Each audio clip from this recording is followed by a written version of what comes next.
Chapter 9. The URIM and THUMMIM. The place where God resides is a great URIM and THUMMIM.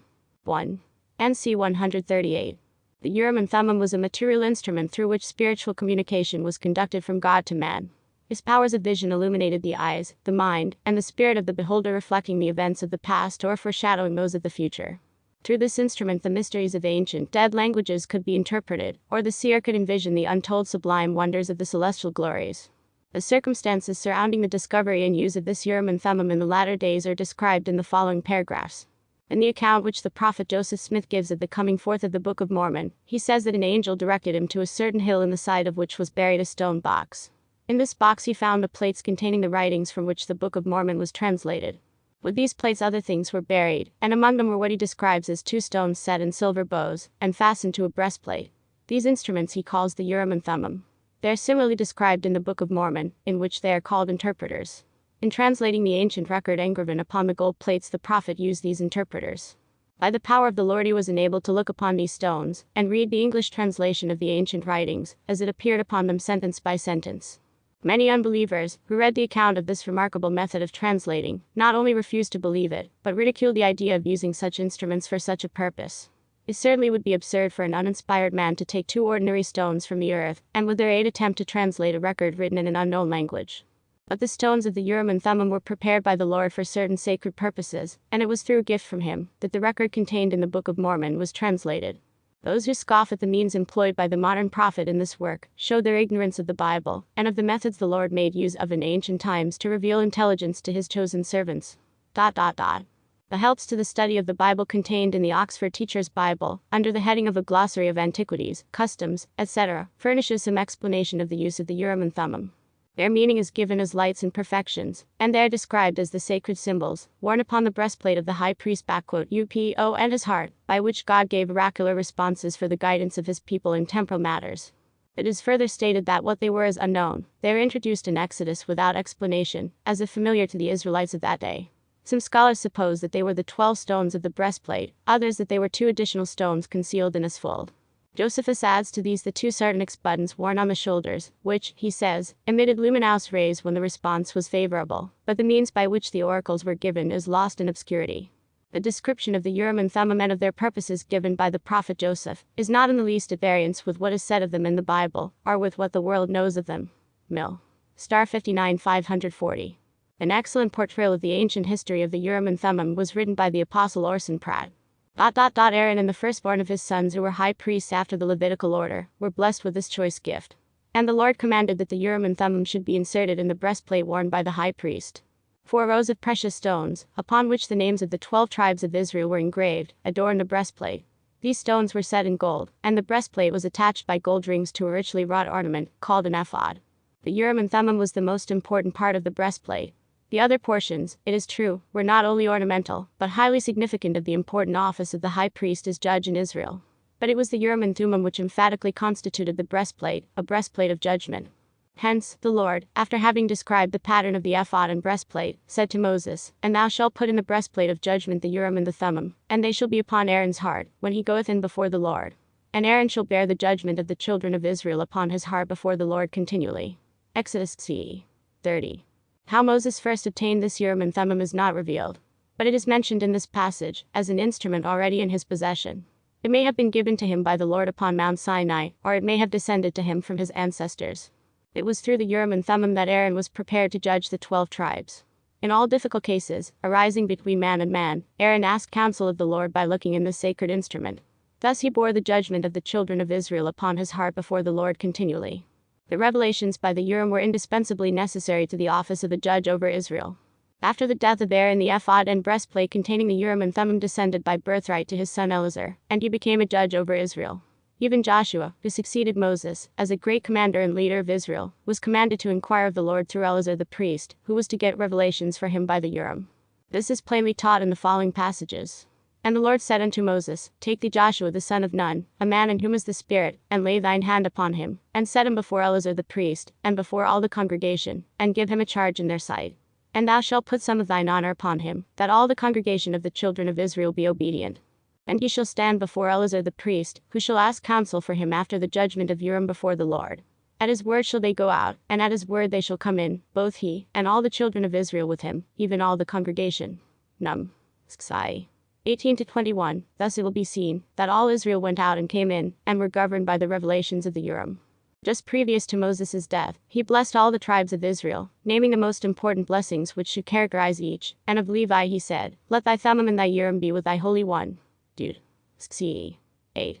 It is evident that Moses considered this sacred instrument to be one of the most important blessings given to the tribe of Levi, and for this reason, it was placed first on the list of blessings enumerated for that tribe.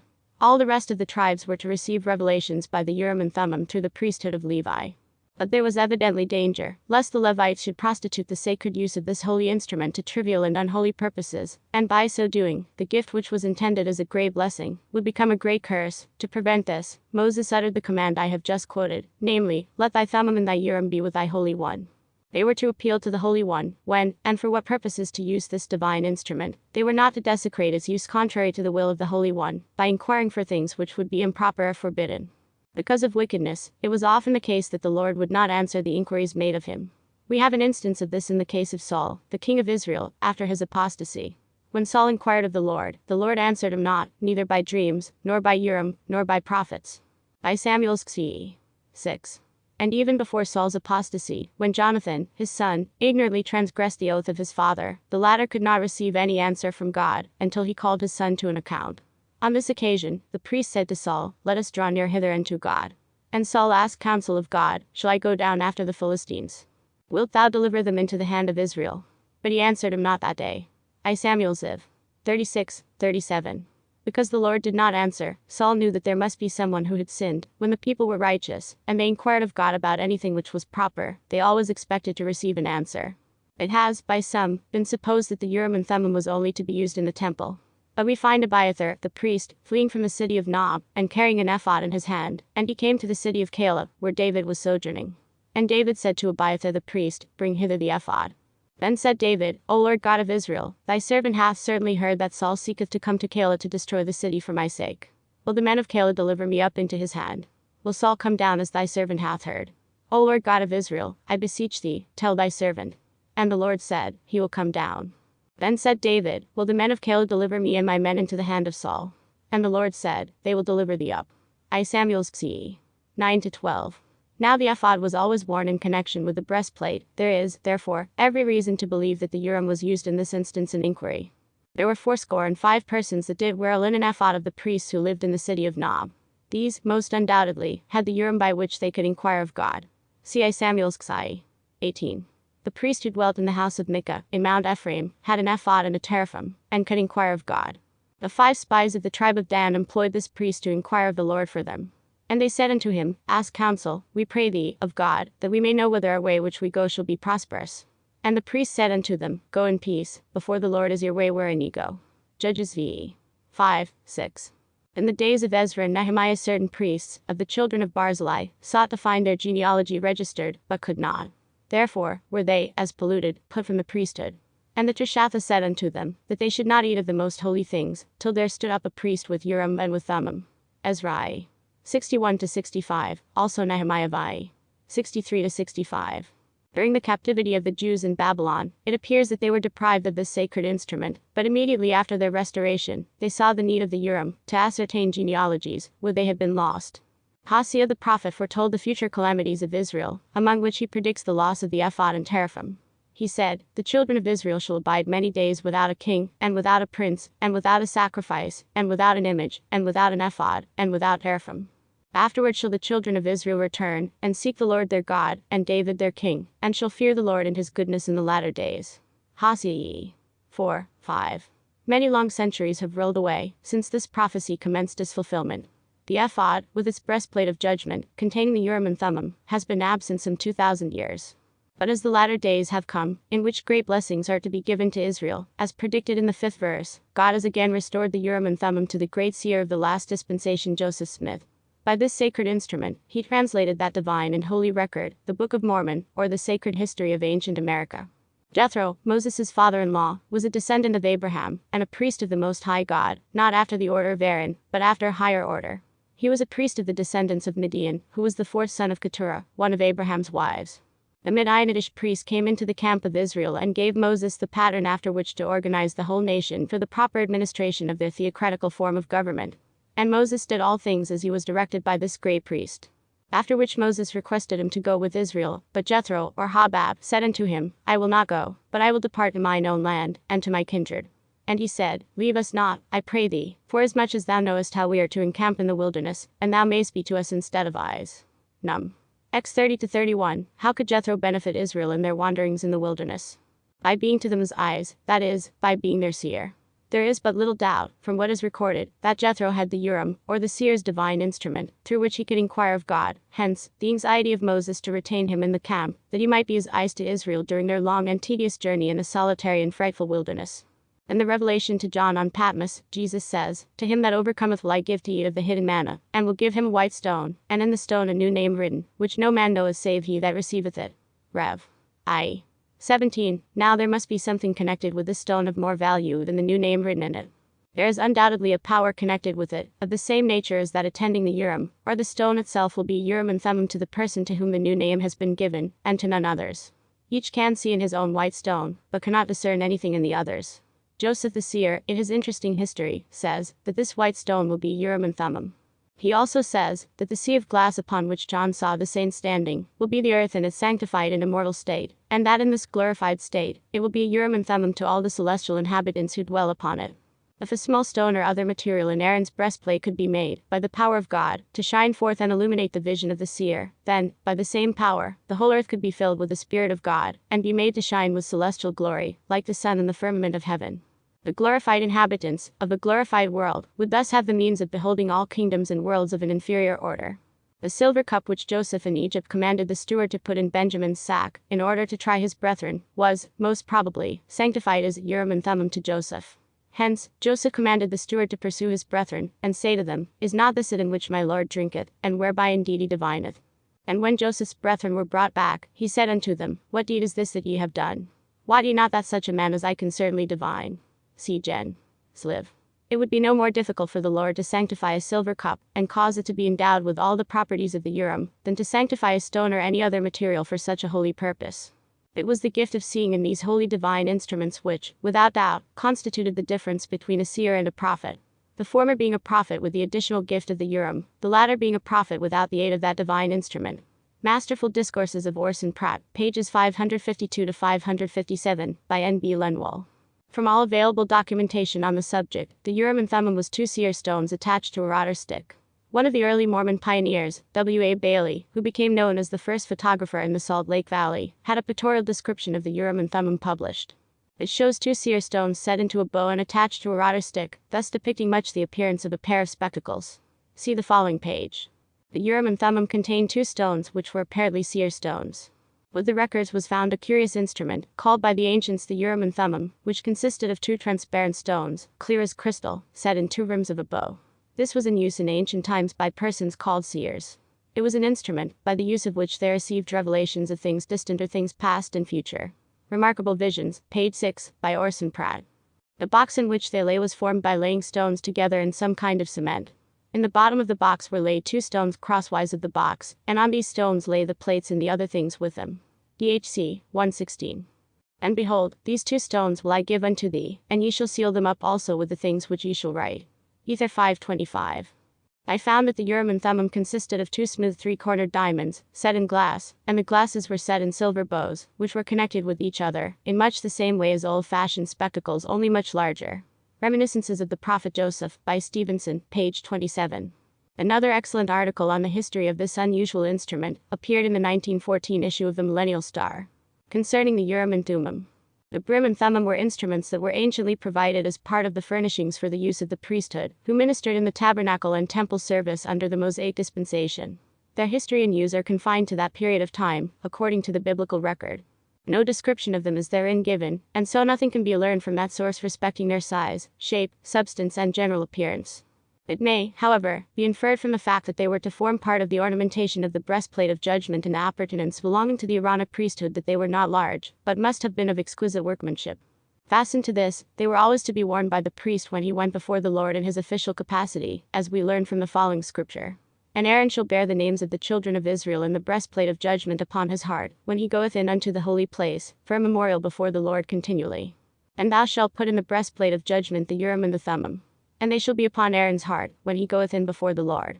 And Aaron shall bear the judgment of the children of Israel upon his heart before the Lord continually. Acts 28, 29, 30. A Hebrew meaning of the words Urim and Thummim is lights and perfections which, in the Septuagint and early Greek version of the Hebrew is rendered by terms that signify manifestations in truth. The names of these instruments, then, are suggestive of the use for which they were designed by the Almighty, namely, to make known truth without any admixture of error. But notwithstanding the universal service for which their names imply an adaptation, it appears from the sacred record that their use was restricted to making known the will of God concerning the more difficult matters of a material or temporal nature that demanded the attention of his people. The view that they were to be employed in solving problems of this nature only is founded upon what is said in Numbers 27:18-21, and in other texts, in none of which is any reference made to things that were essentially spiritual. Thus in the passages just cited, we read, "And the Lord said unto Moses, Take thee Joshua the son of Nun, a man in whom is the Spirit, and lay thine hand upon him, and set him before Eleazar the priest, and before all the congregation, and he shall stand before Eleazar the priest, who shall ask counsel for him after the judgment of Urim before the Lord. At his word shall they go out, and at his word they shall come in, both he, and all the children of Israel with him, even all the congregation." Num. 27:18-21. In what manner the will of the Lord was made known by means of the Urim and Thummim can be conjectured only. A number of different opinions have been proposed, but as none of them can be considered as of more value than mere surmises, no time will now be occupied with their consideration. It is worthy of notice, however, that apparently only those whose righteousness made them acceptable to God were granted manifestations of his will by their means, even in temporal concerns. An instance in point occurred in the life of Saul, as recorded in Isaiah 28:4-6 in these words. "And the Philistines gathered themselves together, and came and pitched in Shunem. And Saul gathered all Israel together, and they pitched in Gilboa. And when Saul saw the host of the Philistines, he was afraid, and his heart greatly trembled. And when Saul inquired of the Lord answered him not, neither by dreams, nor by Urim, nor by prophets." These quotations contain about all the information, we believe, that the biblical record gives concerning the history, use, etc., of these sacred instruments, and with the destruction of Solomon's temple by the Babylonians, all definite trace of them is lost, so far as Israelitish history of tradition is known. The Jews of times after the captivity say that several things, which made that temple so glorious in their sight, were not in the temple of Zerubbabel, nor in that of Herod, with all its grandeur, and among the things lost were the Urim and Thummim, the others being the Shekinah, the tables of the Lord, and by the finger of God himself, and Aaron's rod that budded. What became of them is a question, we believe, that none of the ancients attempt to answer. It is claimed, however, by some of the membership of this church, that the Urim and Thummim spoken of in the Bible are the identical seer stones. But before coming directly to this point, some other relative matters shall be considered, and among them is a statement made in the Book of Mormon. It appears from the work just named that a number of Nephites, who formed part of a community which may be known as the people of Limhi, discovered certain gold plates upon which were engraven some Jaredite records in an unknown language. They were delivered to King Messiah, and were finally translated by means of some seer stones or interpreters which were in his possession. Though these instruments were not by the Nephites called Urim and Thummim, yet the use which they were made to serve on that occasion harmonizes so nicely with the meaning of these names, as already noted, and with the uses to which the quoted scriptures from the Bible show such instruments were put by the ancient Israelites. But it seems almost certain the interpreters of the Book of Mormon history and the Urim and Thummim of the Bible records were identical in character.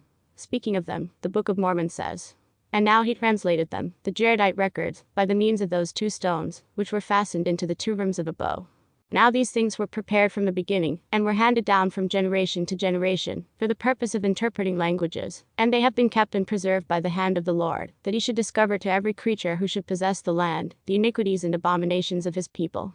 And whosoever has these things is called seer after the manner of old times." Mos. 28:13-16.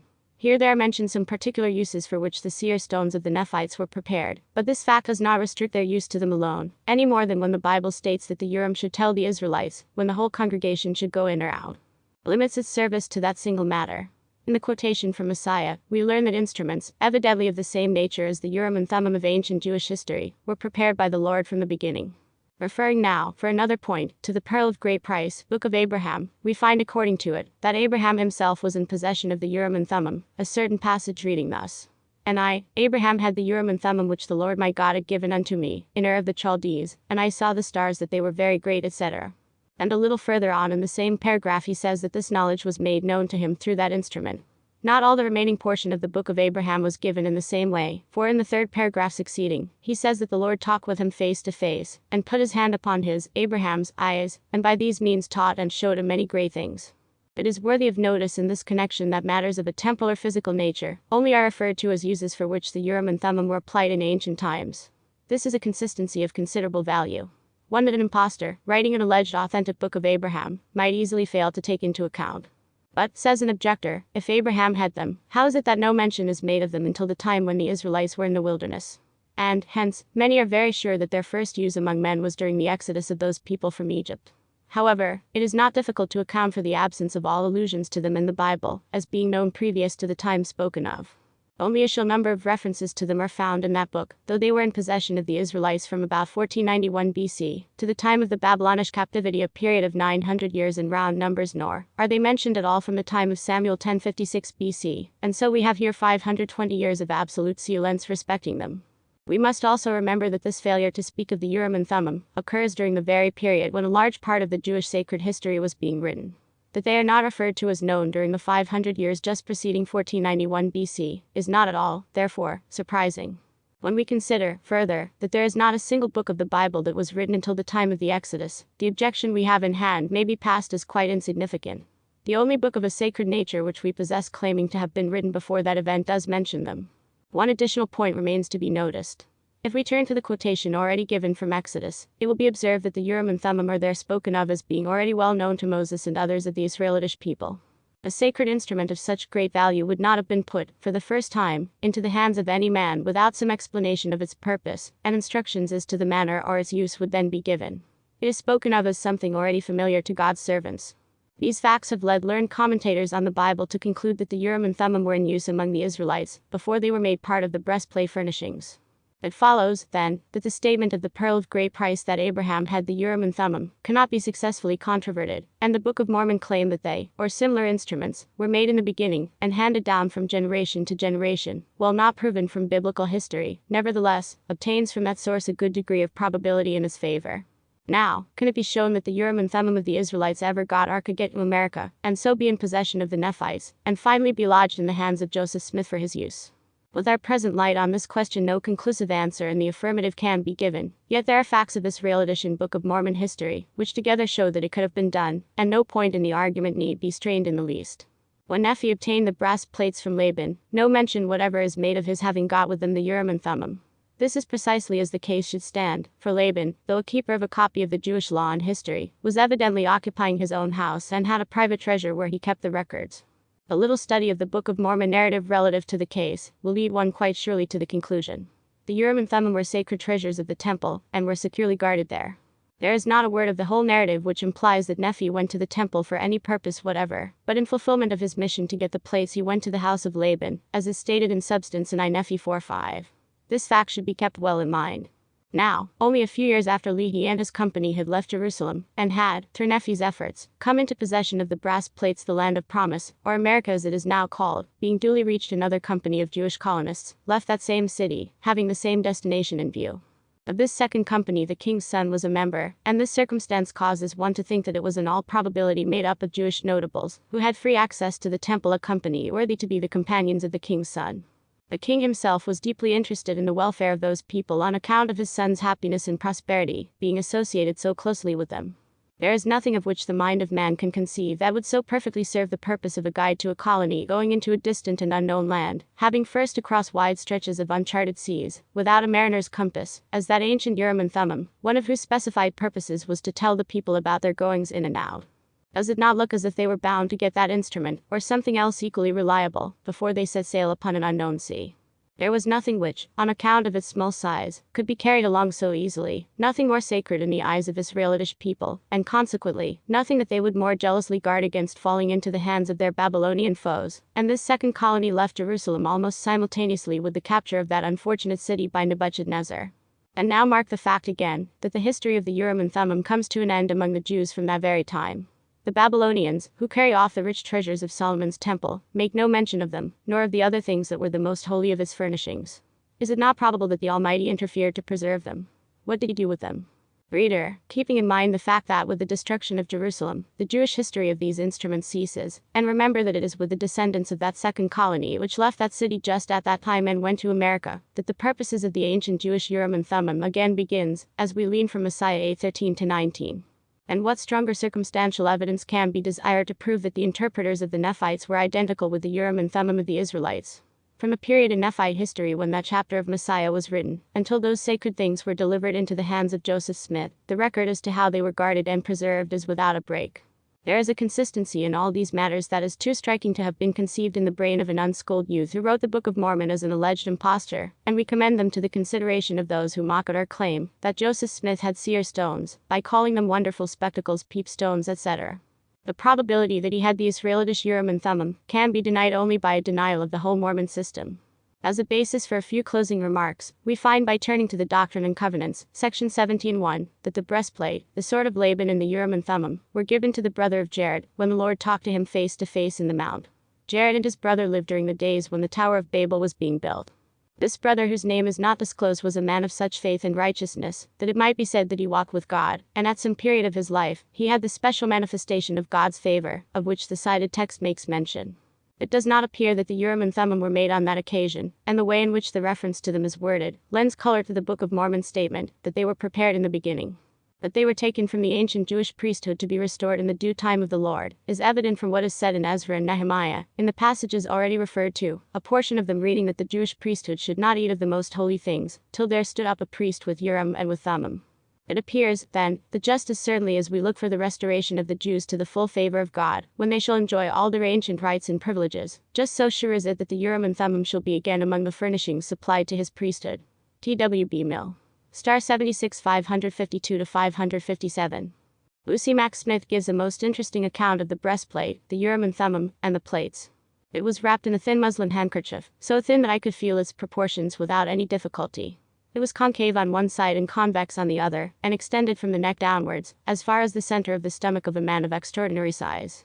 It had 4 straps of the same material, for the purpose of fastening it to the breast, 2 of which ran back to go over the shoulders, and the other 2 were designed to fasten to the hips. They were just the width of 2 of my fingers, for I measured them, and they had holes in the end of them, to be convenient in fastening.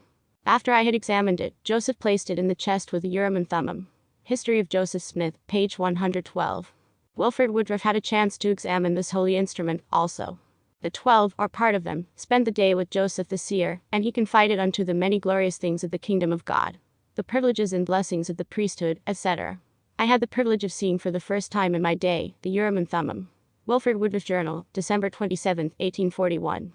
Joseph knew, as well as Moses, that he could not show this instrument to anyone, except to whom the Lord should command. The Urim and Thummim is one of the most sacred of all instruments. Abusive, it meant destruction.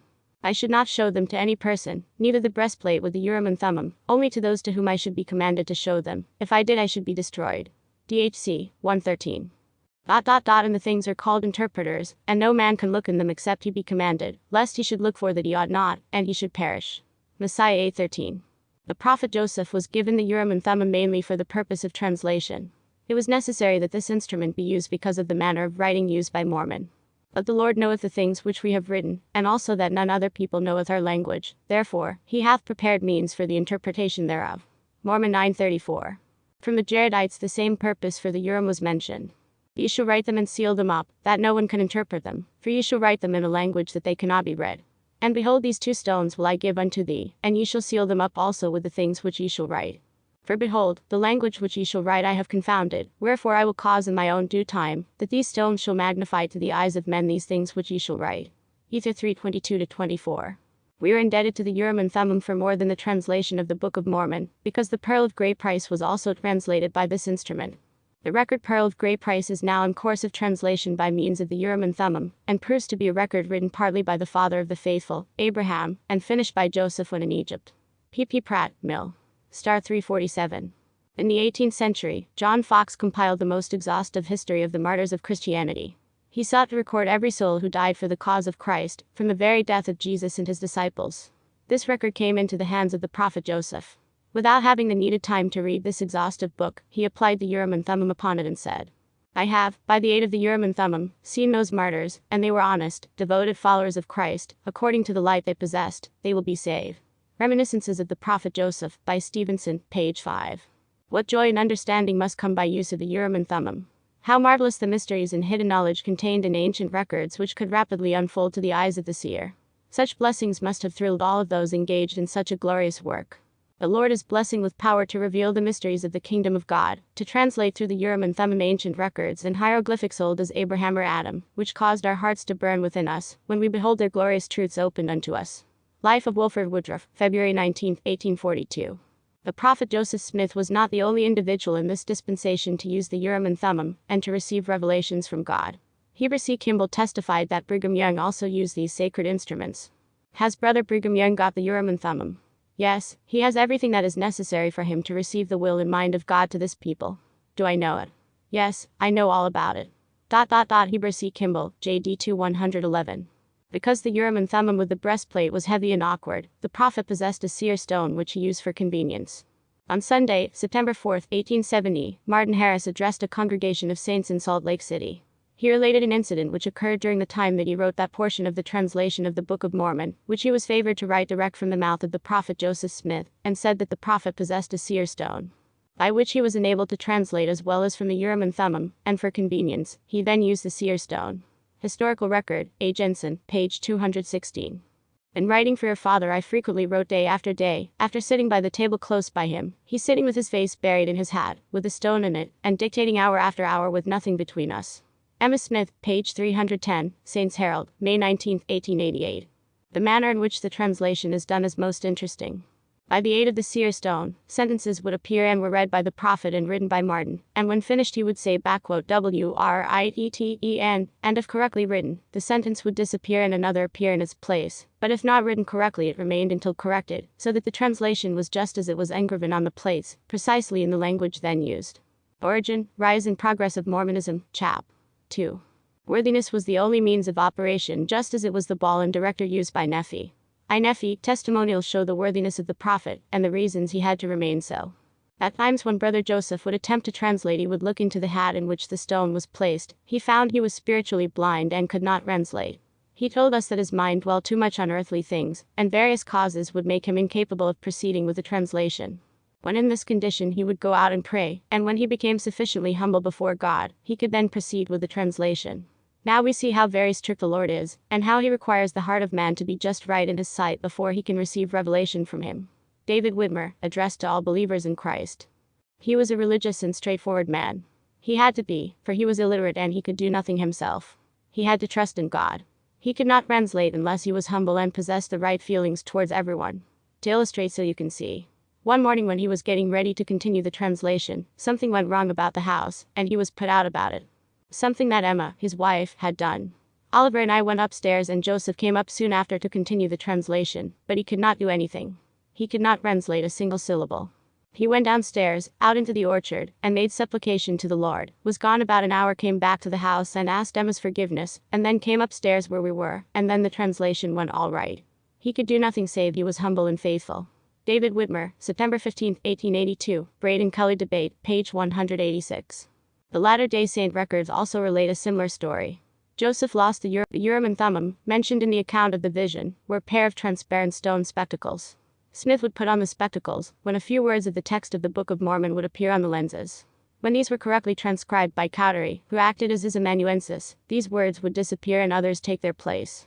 When 116 pages were completed, Smith entrusted them to Martin Harris, to take to his home with a view to convert his family to the new faith. They were placed at night in a bureau drawer, and next morning were missing, having been stolen.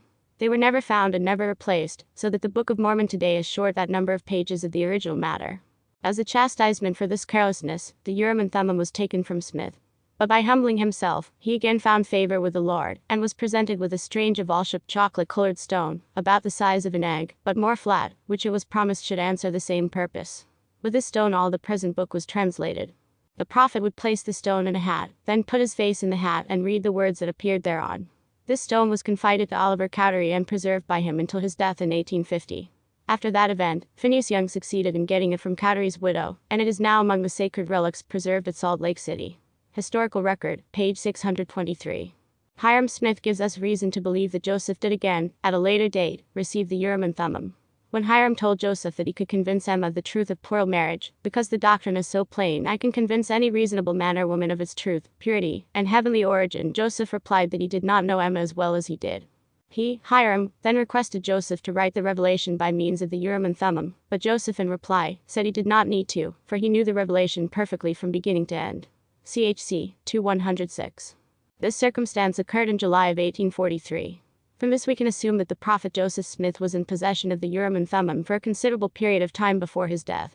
Joseph and Oliver had a difference of opinion as to whether John the Revelator had died or was given the chance to live. They settled the problem by means of the Urim and Thummim, which resulted in the 7th section of the Doctrine and Covenants.